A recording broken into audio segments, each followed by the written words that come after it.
This is the Passive 25K podcast, a podcast built around the vision of creating wealth through passive income for ourselves and others. The idea of creating income while you sleep seems like a dream come true, but for most professionals, turning this into a reality is a different story. On this show, you will hear real people breaking passive income streams down to the basics, giving you the next steps to start your own passive income journey. If you're new to the show, my name is Kyle Reedstrom from Fargo, North Dakota, where I get to work with my team of agents and investors each day to complete our goal of $25,000 a month in passive income. Now, let's get right into our next conversation. This is the Passive 25K podcast with Kyle Reedstrom. We are the home of Passive Income University, where our mission is to build wealth through passive income for ourselves and others being you. And today, our episode is about building wealth through entrepreneurship through acquisition with our guest, Steve Shaffer. Steve, we got you on the other end. Hello. Hey, good to have you, man. Steve, I get to read your bio. I am so happy for this comedic relief that you included in your bio, but you know what? This is for the listeners, so here goes. Steve Shaffer is an overweight coward who confuses all those he comes in contact with by using his first name and middle name in correspondence with seemingly no rhyme or reason. Despite these seemingly insurmountable deficiencies, he somehow managed to navigate his way through medical school and has been practicing as a hospitalist physician. Is that, how do we say that? Hospitalist? Perfect. There it is. Who is board certified in family medicine for 10 years. So that's why we call him Dr. Steve. Mm-hmm.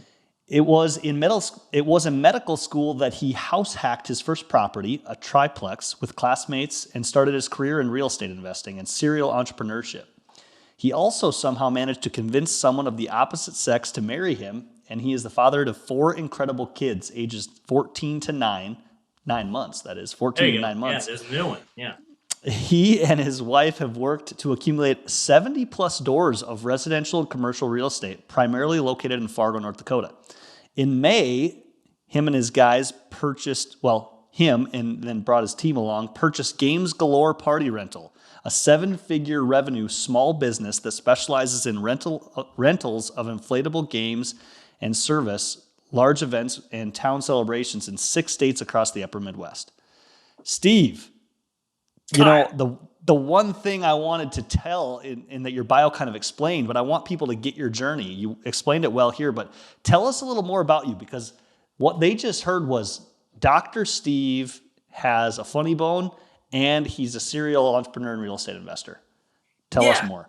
Yeah. Super traditional story of, I don't know. I call them light switch books. So, Rich Dad Poor Dad, not really a real estate book, right? But a great light switch book. So read that coming out of high school, really, and assets, liabilities. And I was always kind of a hustler. I was the kid that had Steven's snow and mow at 8 years old and out there pushing a lawnmower around. So that all fit. And then also went to the kind of traditional academic path and ended up in medicine. But always kind of had that hustler thing at heart. So did a triplex in medical school. In residency, we did a live-in flip, and did a flip while I was active. I was active duty Air Force for a while. I was a doctor for the Air Force. Okay. Throw that in there. And so I did a flip when I was in the Air Force. And then when I got out, that was the first time, the Air Force thing is a scholarship. They pay you, officer money, which is great. And they pay for school, which is amazing, but it's not like doctor money. And so when I got out of the Air Force and started like pulling down doctor money for the first time, that's when I started like in earnest sort of doing the real estate stuff. I would be remiss. So the thing that's tough about me and my story, I think you know this, but the tail end of that Air Force journey there, it ended badly with the Air Force. I got divorced in that time. And so I get very frustrated when people like see the things that we have going on and they're like, oh yeah, but you're a doctor. You had all this money or whatever. I did not. I had a very negative net worth, like spectacularly negative net worth. And we've worked to this point, just fighting for it, man, just hustling. And so that is one thing that I always want to drive home. I mean, yeah, the income has really helped us with financing, you know, Mm. more than anything else. But I still struggle with the cash flow side of it, and that was, you know, I don't know what tone it's going to take here today or what shape, but I very much want to bring in some relativity to the thing. Like this is this is hard. I think a lot of times in Yeah, the man. podcasts you get a lot of sunshine and rainbows, and that's great. But and it should be. But like there's also some real challenges with trying to do this. And so yeah, that's it, man. That's a bit of me. Dude, was there a little bit of how do I say it?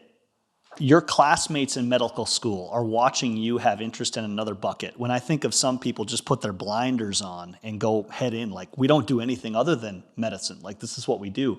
And Yeah. you're sitting there dabbling and buying this and doing a live-in flip. Did you get some negative, did you just kind of separate from the crowd? Did you get some negative feedback from peers? You know, I mean, I wouldn't say negative feedback. My experience that way was probably more negative in undergrad. Kind of went to a snooty place, and I was pre med, but I was part of a very very smart pre med class, and it was a wealthier university and whatever. And I was working 5 jobs on and off all the way through undergrad. They were all food service. I always smelled like French fries. I had a different uniform on all the time, and so that was the biggest like look down the nose thing that I ever really experienced.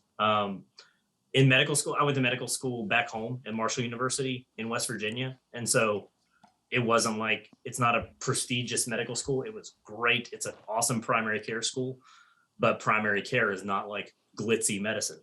So it's a great school for what I ended up doing. Um, but you know, a lot of more, you know, down to earth kind of people. So I think in medical school, it was like the only things were really positive. You know, people were like, oh, you know, bought your own place and you're renting and it's covering your mortgage. Tell me more about that. You know, it's more positive, I think, Hmm. there and stuff. But yeah, undergrad was tough that way, where it was like, and now, you know, being a physician for a little while, pros and cons. You know what I mean? Like I remember I went Yeah. to some event and they were all sitting in a circle talking, and then somebody asked me what lake I lived on.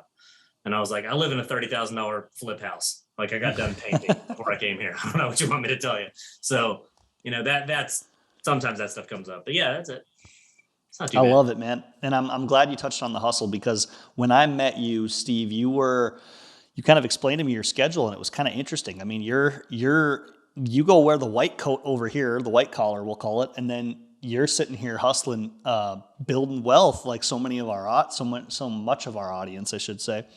Your schedule that you've been maintaining, and I don't know if it's the same now, correct me, but when we met, you were doing like nights at the hospital and you just kind of you'd work a block and then you'd have a lot of time off. And then that's when you made time for real estate investing, correct?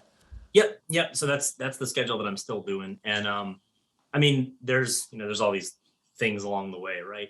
Um, there's all these lessons, and I am board certified in family medicine.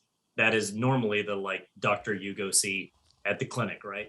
So that the job that I would normally have is 9 to 5, Monday to Friday in a clinic seeing 20, 25 patients a day. Um, Several years ago, I found this job as what's called a hospitalist, and you nailed it on the intro. And what that means is when the ER wants to admit somebody to the hospital, they call me, and that's what I do. And then take care of everybody that's in the hospital overnight. But I work nights only. So it's 7 p.m. to 7 a.m.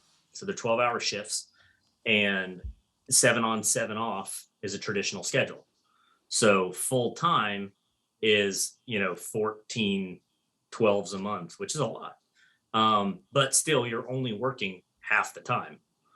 Um, and so I actually went down to halftime last year. So I'm working 1 week a month now at the hospital, Mm-hmm. 7P to 7A. And the great thing about that job, I mean, all these things that people don't like about, especially family medicine and primary care, of the paperwork and the chronic, pain patients and the challenges that come with that kind of stuff or whatever. I don't have any of it. It is shift work. So I go to work and I go home and there's no paperwork attached. I don't carry a pager. I'm not on call outside of my scheduled shift. And the hospital that I work at is fairly laid back. And if it's not super busy, I have the opportunity to sleep. We have a call room there at the hospital. And so oftentimes I'm able to get enough rest that I can, contribute to real estate or the business or whatever the next day. So those things are all, pretty great. And that's kind of the lesson for me to give to the audience is you get to choose your own path. You know what I mean? Like, yes, I board certified in family medicine. I did a clinic job for a couple of years. It was really miserable for me, man. I didn't like it. And so there's so much opportunity now. And we'll get into more of the stuff with the business and whatever else. But like, I've hired several people, which I haven't done before in the past. And getting to that point of like, those guys be like, hey, listen, we're going to teach you how to do WordPress.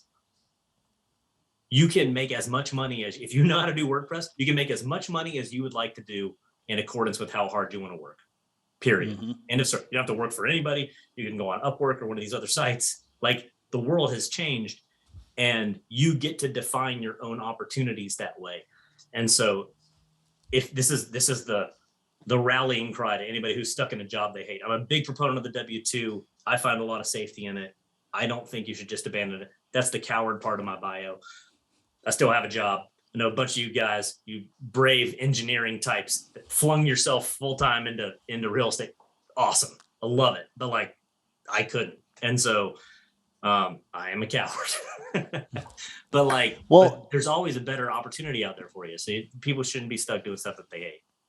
Well, and there's creativity in any situation. That's why I like that you brought up the hurdle to overcome in the sense of, hey, managing your schedule, creating that blockade in your path to get into this game of passive income, real estate investing, any sort of investing.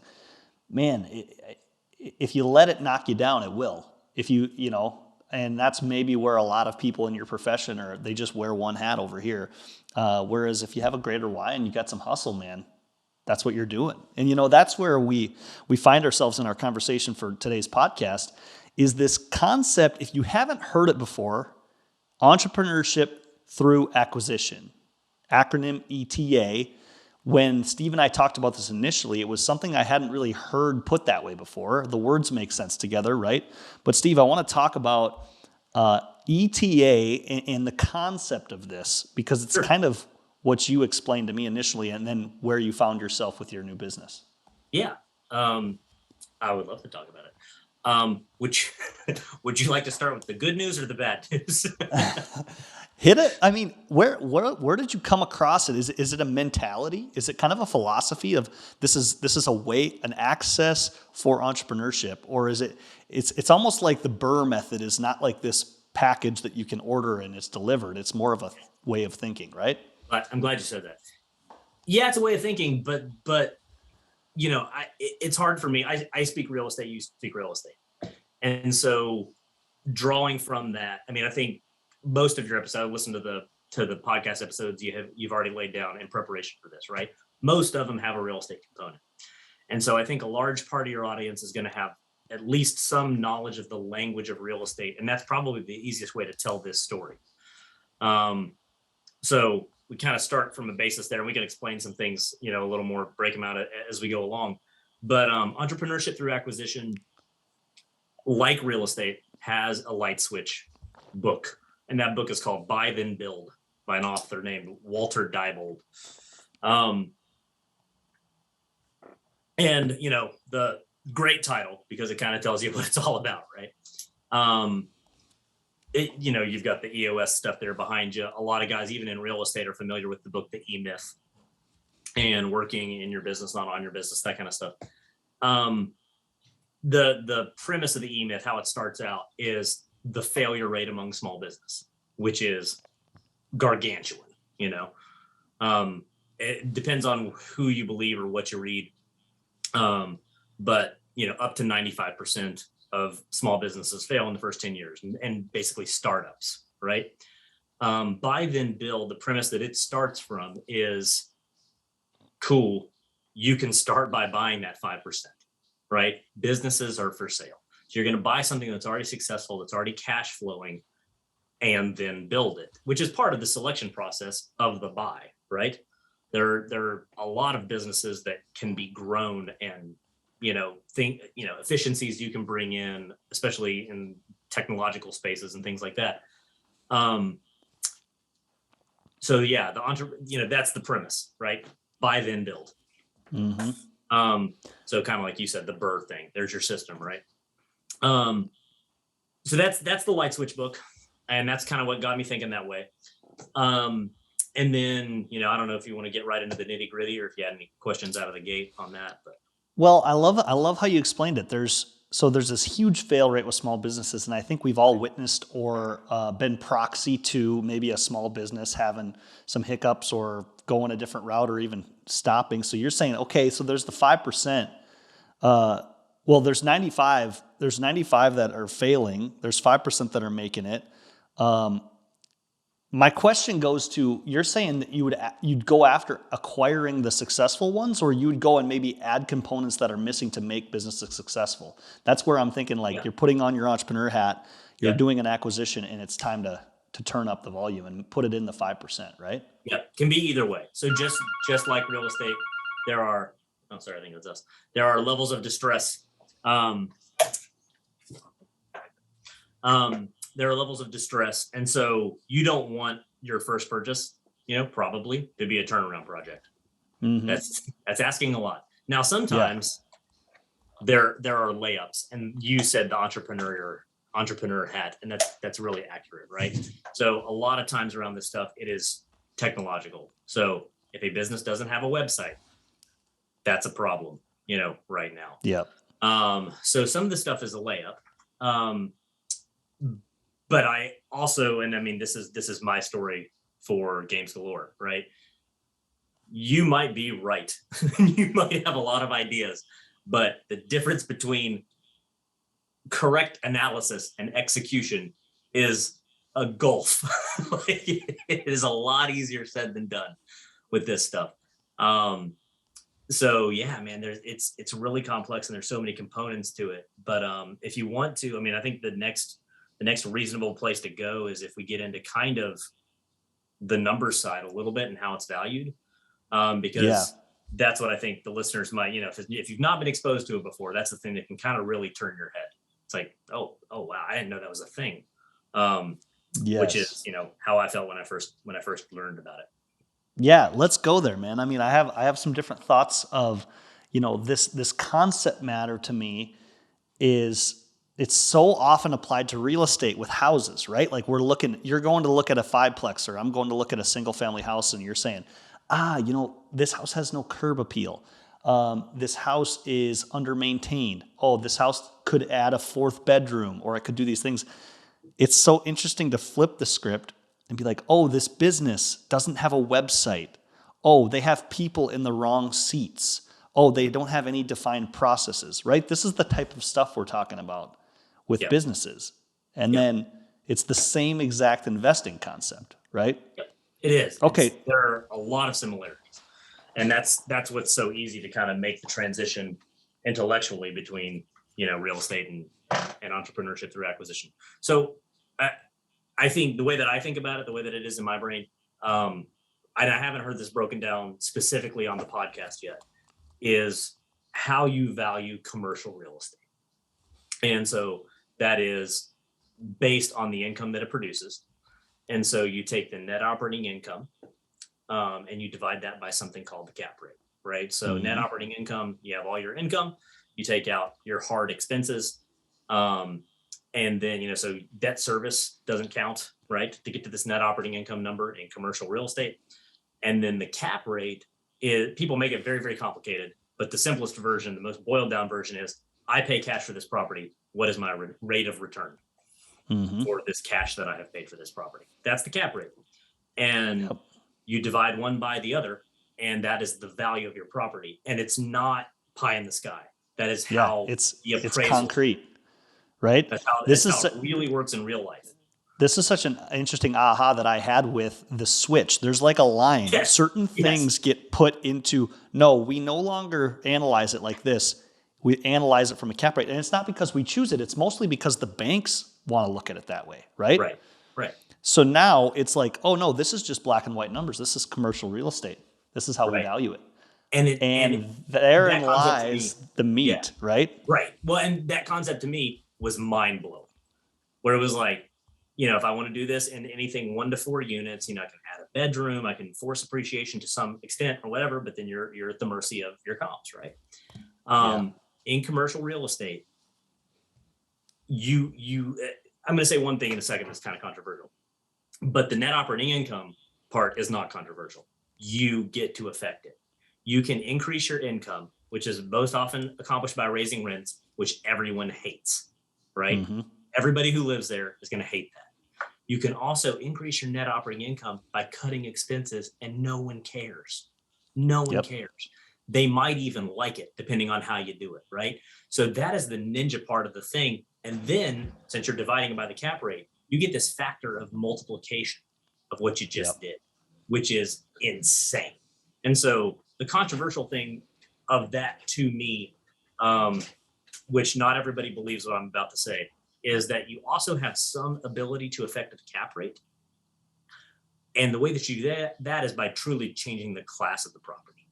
So Class C is going to have a different cap rate than Class B, than Class A, and it should. So if you find something that is, a solid C or a C minus, and you get it into that B range, like you improve the property to the point where the cap rate changes. You can have some massive effects on both sides of the equation, right? But like I said, that's controversial in commercial real estate. Dude, I want us to walk through doing this, which we probably shouldn't do on the podcast right now, but I want to do like a simple math equation. Okay. Sure. Like just to make this so tangible, because I think this is such a great aha. Yep. Okay. So let's go through. I'm going to give you an example. I'll give you my real life one, man. There we go. You've been in the building. I want people to understand how the value, and that's what you're going to talk about. Give us So you've been in the building. So I have a 15 unit building here in Fargo. I bought it for $500,000 with no money, like by the skin of my teeth. That was like 401k loan, just so you guys know where I'm starting from, right? Like I'm not some rich doctor. I don't have $500,000 sitting around. Some bank took a flyer on me and I pulled money out of my 401k to make it happen. So I bought this 15 unit building. It was a very weird situation. It was owned by a massive investor here, and he was finishing a renovation of the building, and the building wasn't full. So he's done a lot of work. He's not yet leased it up, and he needed the crews back, and he needed to kind of cash out. Like he had another massive project that all this money's going to, and he needed it like right then. So normally, you'd stabilize the building, you're going to get max value for it and all this kind of stuff. And he chose not to do that. He called his agent and said, hey, I'm willing to just part with it if you got somebody that can make it happen. And this is, I don't know, we don't have to digress too much, but like I was in the right place at the right time. Like I shouldn't even have a shot at this building. But I happened to be at a lunch where this guy was when he took the call, and it was like, oh, let's go look at it, and walked out in the parking lot. And he was like, hey, I'll sell this today. Like, and I was like, okay, I'll take it. I'll put a contract on it first. I'll be the guy. So $500,000. But there's essentially not a lot of rent coming in. There were a couple of holdover people, and that kind of stuff. So it doesn't pencil out all that well on the front end, even for the bank. They just like, the building's worth something, and this is the potential of it and whatever. Well, now fast forward all these years down the road, we are going to be, approaching $10,000 in monthly rent out of this building. Okay. So and makes nice round numbers, right? So $10,000 a month, $120,000 a year, and if you go so we have a appraisal company here in town, and appraisers sometimes are lazy. And so you're going to get a 50% expense ratio unless you can prove otherwise. Now we run at around 40, sometimes in the high 30s, which is great. But like, even if we assign it a 50% expense ratio, so $100,000 a year, 50% of that is $60,000 a year. That's our net operating income, right? Okay. And that's your NOI, which is part of the cap rate equation that we're going to get to. Right. Here. So there's your one number, right? So let's say it's 60 grand. Now ours is going to be higher than that, because our expense ratio is less. We have to prove that to the appraisal company. And maybe we should do that, but for round numbers, let's just say 50%. So $60,000 is our net operating income. divided by the cap rate, which is a percentage. So you divide it by 0.0 something. And in Fargo, for this kind of real estate, cap rates are, somewhere on the order of, what would you say? I know what I would say. I would say 7.5 is what I was going to say. 7.5. Oof. All right. Well, that's going to be bad for our math, but that's okay. Okay. Well, you're talking like market cap rate, like the general. Yeah. If I put this on the MLS in Fargo, right? Oh, now, like what? Right? Yeah. Like what do people try to sell them for? 15-unit building and it's maxed out. What's the cap? Yeah. People are going to try to sell it for like a 4 or 5 cap, right? Right. I agree. But let's say that it's a 6, which I think is fair, right? Okay. So a 6 cap, Fargo, North Dakota, building down by the college, that is now running like a top. It's full of decent people that are paying their rent on time. Okay. Our net operating income is $60,000. We have a cap rate of 6%. So 60,000 divided by 0.06. Survey says $1 million. 2x. There's not seasoning. There's not all these limiters. There's not all this other stuff. $500,000 to $1 million because you filled it up and polished it up. I mean, it still needed some more renovation. And that's conservative expense ratio too. Your expense ratio is better than that. So yeah. So I mean, I'm now what we're building up, and it'll be 1.1. So we're gonna take a break because I want to get back to how this exact concept is so powerful with small businesses. That's why we wanted to take that deep dive. But dude, I love this stuff because the power behind it, man. Okay, we're gonna take a break. When we come back, we're gonna talk about Steve's how are you applying this to business and even the real life example of how you did this with Games Galore, man. Okay, yeah. Awesome. All right, let's take a break. Hey, wanted to take a quick break from this week's episode. Wondering if you ever ask yourself, how do I get started in this stuff? Or if I'm already doing it, what are some next steps or people that are doing the same thing that I want to do, people on this passive income journey? Well, we were getting that question and we created a community of passive income investors called Passive Income University. This is a place where you can watch videos, things that we've done, where we put tools and information, where we've built a community of people that can communicate, ask questions, and grow together to start their passive income journey. And eventually we complete our passive income journey together. If you're interested in more info on Passive Income University, check us out at p25kg.com.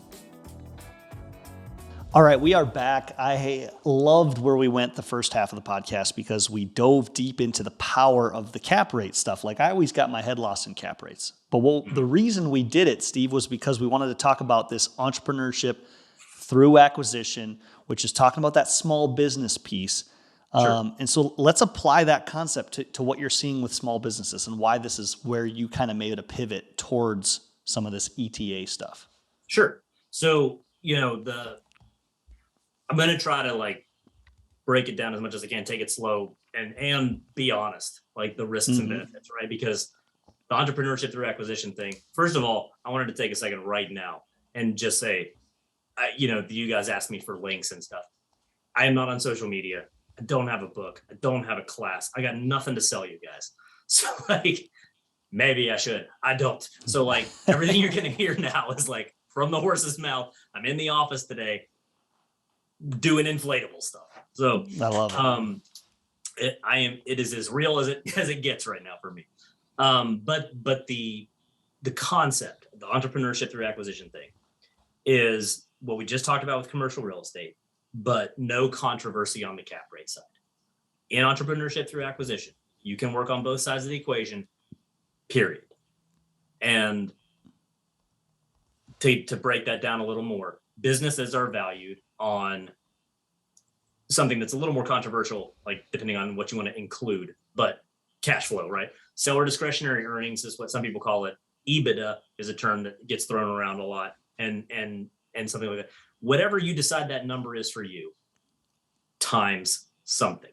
So it is this bottom line number, business's income minus expenses, and you have this bottom line number times a multiple is what the business is valued at. That's how businesses are valued, right? Mm-hmm. And even if you pull up your Robinhood account, you have your PE ratio. That's your multiple, right? So earnings times that number is price, right? Mm-hmm. There's all these startup companies that don't have any earnings. So there's no PE ratio. Mm-hmm. But like in small businesses, earnings times a multiple gives you the value of the business. Now, the tricky part is getting to what true earnings are. So just like in commercial real estate, whatever, you go to buy this apartment building, certainly if it's distressed, who knows how reliable the numbers are, right? Yeah, Very, exactly. very similar with businesses. And the other thing that happens with small business, which is kind of intuitive, right, is you pay taxes on your profit, on what you take on, that bottom line number. Well, business owners then are incentivized to make that number as small as they can. And so we do that, right? We take all the deductions we can. We take a trip if we have to. We buy vehicles. We buy, whatever. So we take all the deductions we can to make that bottom line number as small as we possibly can, so we don't have to pay taxes on it. That is very bad if you are then trying to sell your business for a multiple of that number. Okay. Yes. And so the most common thing you run into is the owners being like, well, we took cash for this, that, and the other thing, or we could actually like make this number so much more and blah, blah, blah, if we took out this, that, and the other thing. But it's the same thing as apartment buildings dealing with actuals versus pro formas, right? There's all these correlations. It's the same language. And so when you go into a small business, the numbers matter very much. And it's that bottom line times a multiple. The crazy thing, and obviously, you can affect the bottom line, right? You can cut expenses, you can increase revenue, just like in an apartment building. With a business, though, you don't have some of the limiters that you do with a building. You can only increase rent so much. With a business, depending on the business, you can increase revenue wherever you want, potentially. Mm-hmm. You can affect your expenses dramatically in a small business, pro or con, So you can change that bottom line number substantially in a small business, more so even than an apartment building. But if you build that bottom line number to a point, there are levels. There's basically step-offs. So businesses that have $1 million, depending on who you listen to and whatever, $1 million up to $3 million in revenue, those businesses oftentimes are going to trade at a 2 to 3 multiple. So on the top line, 1 million to 3, 2 to 3 multiple. When you get beyond that, the multiples start to increase. So larger businesses are worth more money because there's innately, like, to get to the different levels, you have to have more systems. You have to have some HR things. You have to have this and that and the other, or you can't process that much revenue. You can't do that. Right. So there's these natural levels. And as you proceed through the levels, the multiple goes up. Not only does the bottom line increase, so does the multiple. So not only does the NOI increase, so does the cap rate. And wow. Increase, decrease, you know what I'm saying? But like the number you multiply by gets bigger. So it's like that is the eye-opening thing. I was going to say, that's the aha. That's the hockey stick moment. That's why businesses, crank up and there's these big exits or these big, you made $1 million overnight type of moments for these big businesses. That makes sense. Sense. Yeah. And so you're learning this, Steve, and you're like, oh, I've never, this concept's fresh. Kind of like what I'm hearing right now. It's like, oh, I've never heard that before. So you're saying you move past 3 million and all of a sudden it's not 2x, 3x, it's like 4x, 5x, more than that. Yeah. It's like, okay. 4 to 6. 4 to 6. Yeah. So let's bring this back to what I love is theory turned into action. I love it when that happens. And that's exactly what you did. You learned information and then essentially, did you go on the hunt for a business or how did you find Games Galore? Yeah. So, because real quick, I'm guessing you never woke up one day and said, I should own an inflatable game company. Incorrect. I love inflatable games. I've always loved it. They're good. I always thought the idea of like the family fun center, right? Like, okay, the place where you go and jump. I always liked that idea. And come to find out now that like in the industry a little bit or whatever, that's a really dangerous idea to have people come to you in your one location. And that's it. It's really dangerous. That's how a lot of guys in inflatable rentals and stuff go broke, because it makes a lot of sense as a revenue stream, but it is a very expensive revenue stream as far as overhead and stuff. So anyway, I digress. So one thing, and the very important thing, is what we've already talked about, the two sides of the equation. The other thing I wanted to mention briefly before I directly answer your question is the financing side. So the SBA has incredible financing programs available for people who don't qualify for anything. Like, you can't go get a loan for this apartment building, but the SBA will give you money for a cash flowing business, period. And, it's interesting. Some of this stuff has been talked about in some of your other episodes. I know Dave, in that first episode of their second episode, mentioned some of this stuff with the small business and how he had, had an exit and whatever. And there was a gentleman here in town that you were talking about with the restaurant that was trying to give a nod to this place in town and flubbed it a little bit, but it's a small business development center here in Fargo, North Dakota. So small business development center, you have one in your community. These guys are ninjas and it's free. That's the other thing on the small business side. Real estate, there's a lot of people that want to help you, and then there's a lot of people that want to sell you stuff, sell you their program or sell you their coaching or sell you their whatever. On the small business side, there are tons of people that just want to help you. And there's tons of people that want to help you for free. They're getting paid. Like, there's all these nonprofit organizations and different things, because small businesses are good for the community, right? So is housing, but like, small businesses are necessary for the community. Like, we need jobs, and we need these service industries to have people to perform the service. And so there's Small Business Development Center, SCORE. There are a dozen in our area, like free advice, help with your business plan, help with your projections. And specifically in Fargo, North Dakota, the Small Business Development Center is amazing.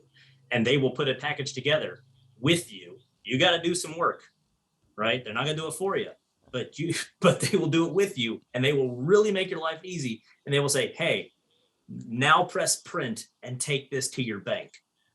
And you take that to the bank, and the bank is like, cool, here's a loan for up to $5 million. And do they do coordination with the SBA? Because that's coming from those funds, right? But you'll do that through your bank as well?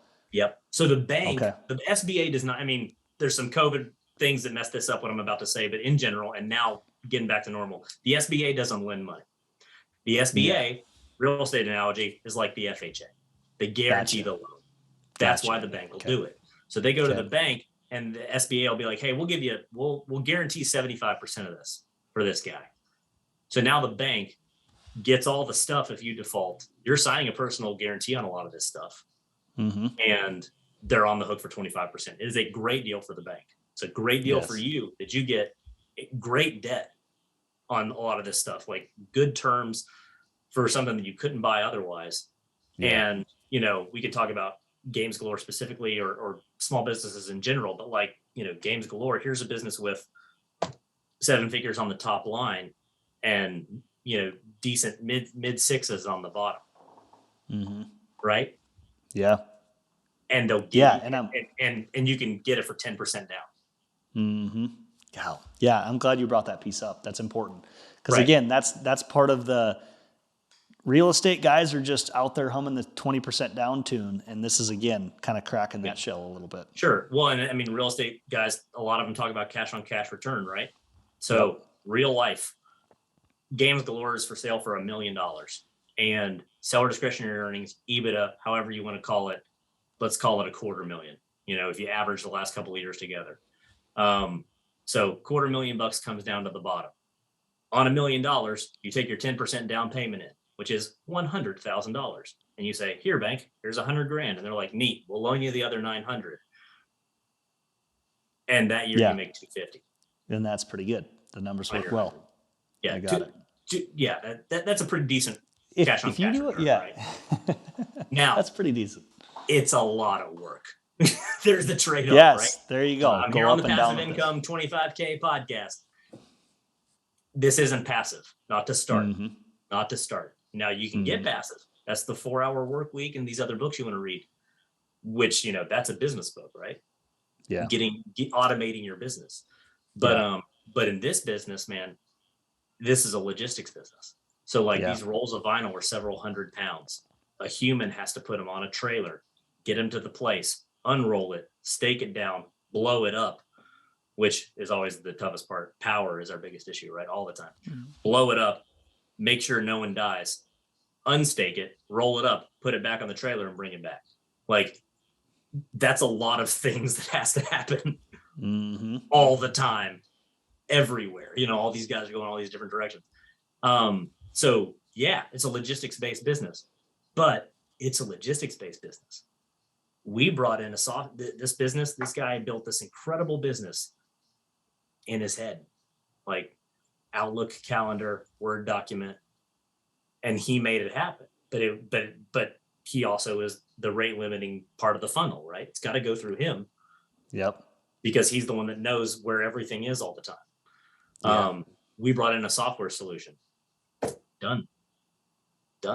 Like the inventory and stuff is automatic. It's in the software and whatever.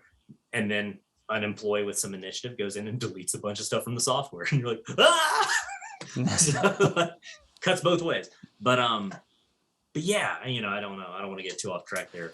I think you were. I think that's to go back. Your question about how did I find Games Galore? Yeah, so you're saying I want to go into this style of investing, which is where people are going to be sitting on the fence with this podcast. They're going to be like, well, I heard about this small business this one time, or and so did you kind of create some filters that you wanted to go through, or did you just start listing the opportunities? How did you find this?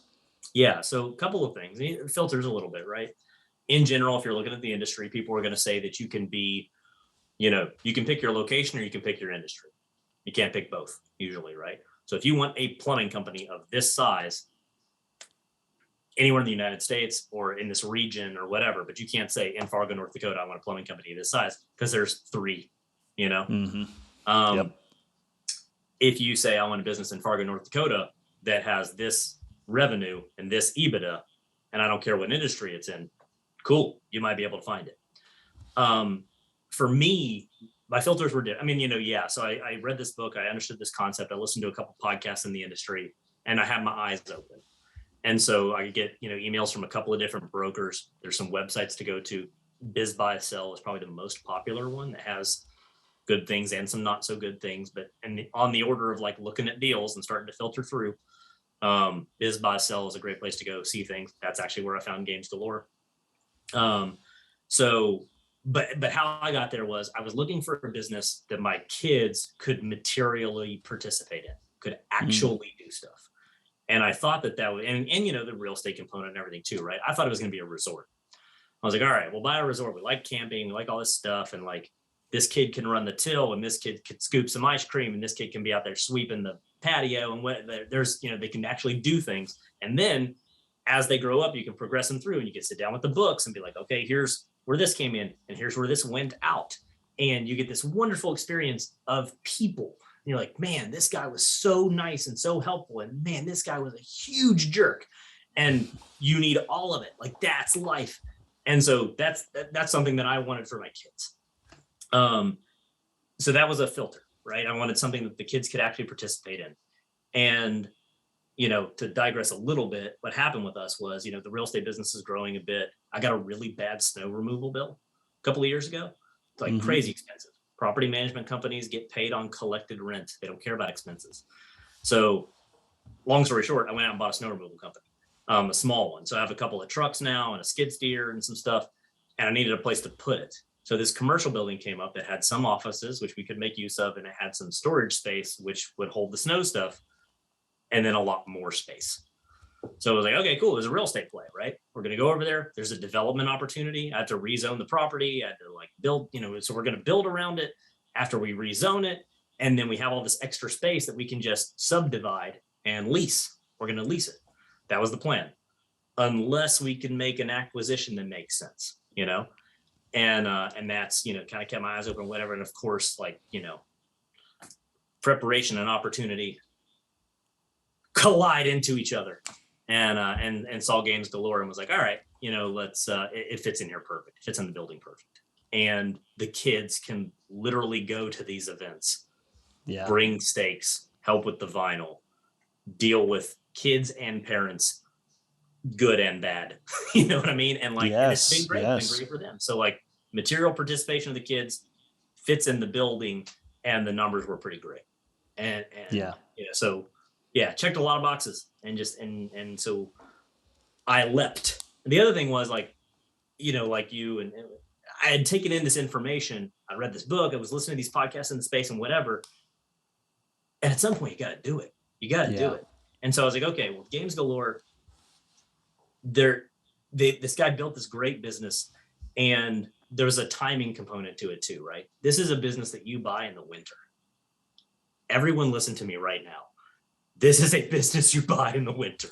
Don't do what I did. Don't you do bought it. it in the spring. I bought it in May. So like this is a summer intense business. And the reason that I knew that going out, I looked at right down the barrel and said, shoot me in the face. I was like, because the pre-sold revenue was $400,000. Yeah. So there's your cushion, it's like, okay, cool. We can buy this.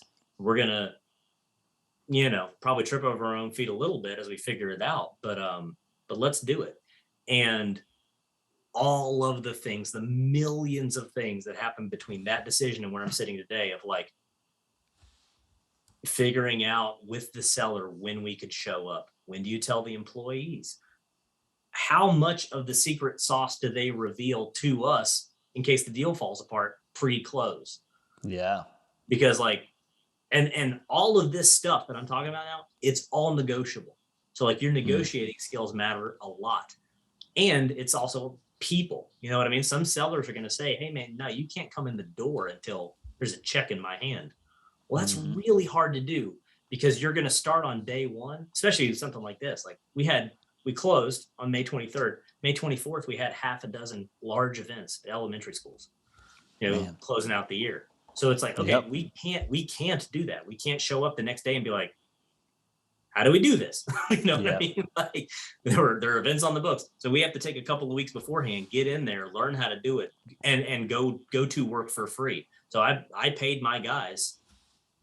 He didn't, and they did his work for him for free, but we learned how to do it before we closed. Yeah. And that was the only way that I could pull it off. And so, there's like I said, genuinely probably tens of thousands of small things like that between here and there.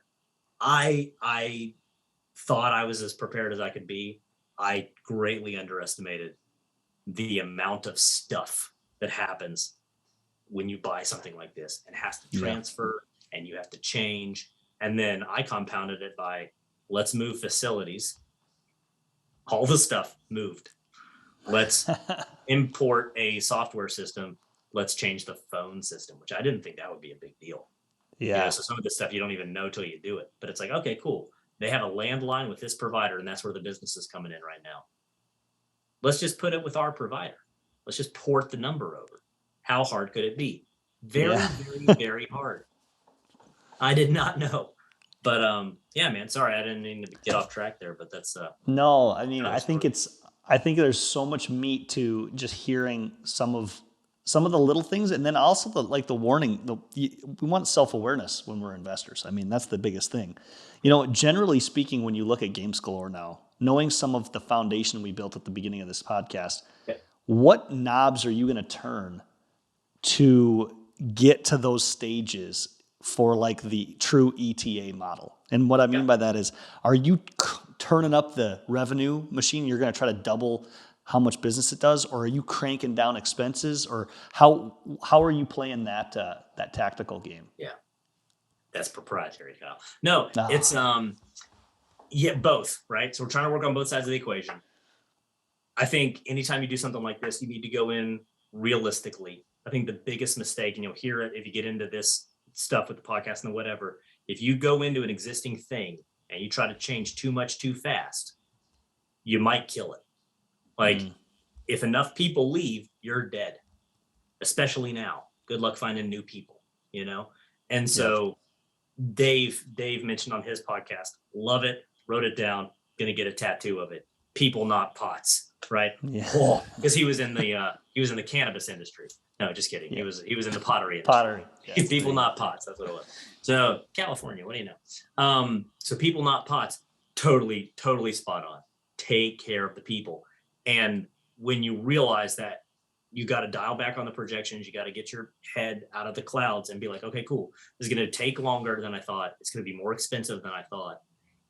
These couple of months where I'm figuring out health insurance. Holy smokes. Yep. I'm offering health insurance to people. If you're out there and you need health insurance, come work for me. We're paying 100%. Wow. because we shopped it. We found a great broker. We found a great program. Hmm. So that's awesome. I mean, how many people, it's a labor job. You know what I mean? Like Yeah. you go out there and you roll out vinyl and whatever. Those guys don't have health insurance, but they can now. Hmm. And so there's your doing good, doing well part, right? Like we get to institute a 401k with a match. Wow. You guys have Yeah. never had that. You can profit It's share. You can do whatever. And so like that's it. Like that's the that's brass the ring, stuff. right? That's the stuff you don't hear in any of the other industries or sectors of investing, or when people are constructing their ecosystem. What do you want to invest in? This is the cool. It's like you say. It's the intensive. It's the labor intensive. It's the thought intensive part of it. But it's also really cool. It's a really cool aspect you don't get to Oh, be a part of. it's so cool. And like two of my guys, my claim to fame right now, my most proud thing is that two of my guys have bought their first house. Nice. Two of my man. guys that couldn't, you know what I mean? They bought their first house. That's huge. Life changing. That's awesome. And so, and we're going to continue to do it, man. Like they're going to have health insurance. If they get sick, it won't bankrupt them. They're going to have 401k. We're going to teach them how to invest. And so these folks that are going to, I don't want to disparage anybody. That's definitely not my motivation, because I'm much more on the blue than the white collar side in my heart. I'm from West Virginia. These guys are going to lay shingles. I'm going to get emotional. Holy smokes. They're going to lay shingles until their knees quit. And then I see them in the hospital, and that's it. It's game over. They didn't say anything. They didn't put anything away. It's hand to mouth, not anymore. You know what I mean? And that's awesome. It's 10 people now. It's a dozen people. And so that goes to answering your question of what's the plan? Yeah. And the plan is the Midwest roll up. So you had the best thing about the 25, here's your plug. The best thing about the Passive Income 25K podcast with Kyle Reedstrom is the mix in of monsters with normal people, right? I'm a normal people. You had the storage guy. He's a monster. So listen to that podcast if you want to hear a monster speak. But the numbers that guy's talking about are gargantuan, right? Why is everyone like salivating over self-storage? He mentioned it in the podcast. It is the roll-up concept. It's so much of it is mom and pop that if you can cobble together a couple of them, then you trade up to U-Haul, or, a couple of those big guys are coming and buying everybody up, right? The reason they do that is those guys pay a higher multiple, because you took the mom and pop thing and you optimized it, and now it's a business. It's the exact same stuff we're talking about. So the roll up, right? Man, every inflatable company, this business is hard. So every inflatable rental company, I shouldn't say every, but very few exceptions, is mom and pop. Yep. It's a guy with some units and a truck, and most communities of 100,000 people or whatever have one major company that does the fairs and the whatever, but that is still almost always owned by a husband and a wife who started it and built it and grew it and whatever. And a lot of times the kids are in the business and whatever. Cool.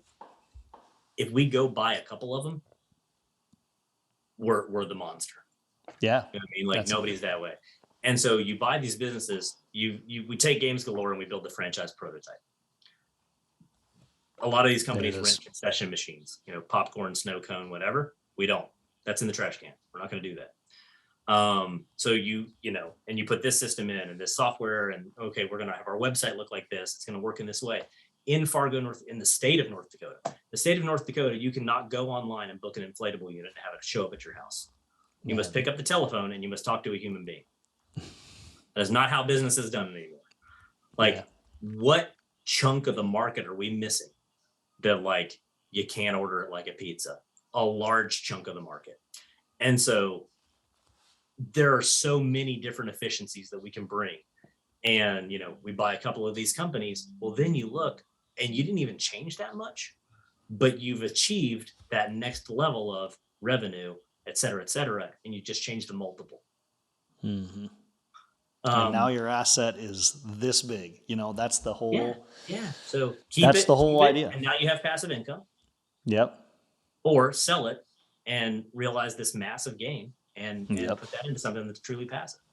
So that's where the head's at. That's the model. That's the idea, man, is a little bit of a Midwest roll up here. And we know where we're going next. we are very likely to purchase our competition here in town. A bit of a merger that way. And so, yeah, man, exciting times. Wow. I'm pumped about it.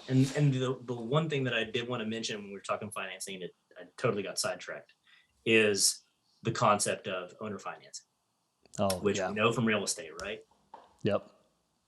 Owner financing in real estate is difficult. It doesn't happen that often. You have to have equity, right? Yep. In these businesses, owner financing is involved in almost every transaction, SBA or no, right? So the very traditional model with the SBA thing is 80-10-10.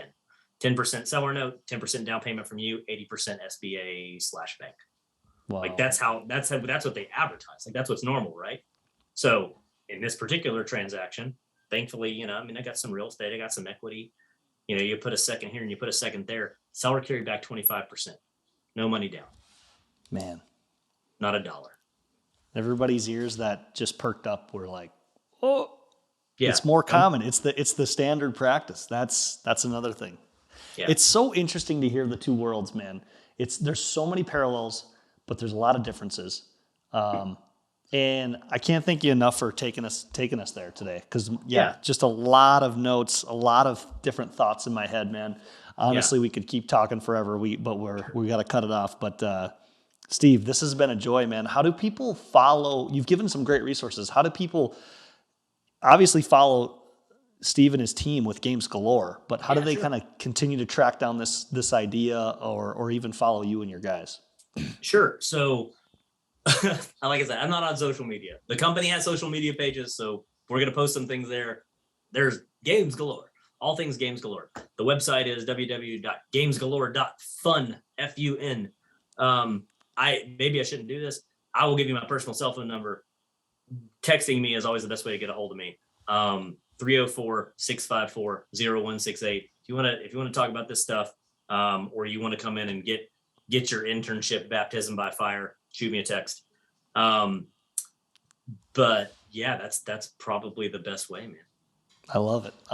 And your cell phone's out there. You might get somebody tugging on your sleeve, because Steve's an amazing guy to learn from. So we're going to wrap it up. Steve, thanks so much, man. It's been an enjoyable. Hey, thanks, Kyle. Appreciate it. This has been the Passive 25K podcast. If you enjoyed today's episode, be sure to subscribe so you don't miss future conversations. Also, tell us what you thought by leaving a comment below on today's topic. If something really hit with you, don't be afraid to share this with someone else that's interested in passive income. Thanks again for tuning in. I'll catch you next time for another episode of the Passive 25K podcast.